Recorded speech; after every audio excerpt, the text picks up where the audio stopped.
Welcome back to మన బిచ్చగాడి ఛానల్లో కొత్త బిచ్చగాడిని పరిచయం చేద్దాం. ఈయన ఇంటర్వ్యూ తీసుకుందాం. ఇప్పుడు చూడండి, ఏం చేస్తావయ్యా నువ్వు? అడుక్కుంటున్నావా? ఏ ఊరు మీది? సొంత ఊరు? పట్లపాడు. తర్లుపాడా? ఓకేనయ్యా. ఎక్కడెక్కడ భోజనం ఎక్కడెక్కడ దొరుకుతుంది?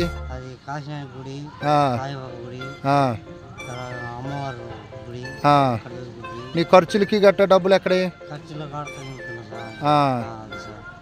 ఇంకా మరి ఎక్కడ పడుకుంటావు నువ్వు? లేపుతున్నారు. భిక్షాటం చేసుకుని బ్రతుకుతావు. దుప్పటి గట్ట ఏమన్నా నీకు బట్టలు గట్ట ఎవరన్నా యాత్రికులు గట్ట ఇస్తూ ఉంటారా? ప్రజలు ప్రభుత్వం నుంచి ఏమన్నా నీకు మంచి ఇబ్బందులుగా లేకుండా మంచి వసతిగా నీకు రాత్రులు పడుకున్నా నిన్ను ఎవరైనా కొట్టడం చేయటం చేస్తూ ఉంటారా? సెల్లులు ఎక్కడెక్కడ పడుకుంటావు? అంటే రైల్వే స్టేషన్లోనే, బస్ స్టాపుల్లోనే, ఆశ్రయాల దగ్గర? రైల్వే స్టేషన్లో పడుకుంటావు. అన్నం ఎక్కడ తింటావు?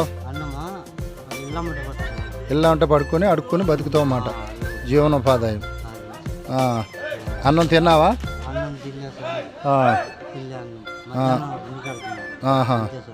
ఓకే, సరేనయ్యా. నా ముందు భోజనం ఆకలి తిన్నావా? ఇప్పుడు ఏం టీ కానీ భోజనం కానీ చేస్తావా? నేను ఇప్పిస్తే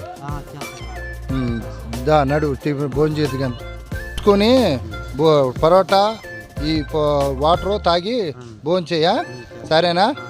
సరే. ఎవరు లేరా నీకు? జాగ్రత్తగా ఉండు, రాత్రులు జాగ్రత్తగా పడుకో. నా ఉండి సాయం ఏంటి? లేపితే జాగ్రత్తగా పడుకో. దొంగలు ఉంటారు కదా, అందువల్ల లేపుతూ ఉంటారు. జాగ్రత్తగా ఉండు. కడుపు నిండుకు ఇప్పుడు తినేసేయి. ఇవి నీళ్ళు వాటర్ తాగు, ఈ పరోటా తినేసేయి, సరేనా? జాగ్రత్త.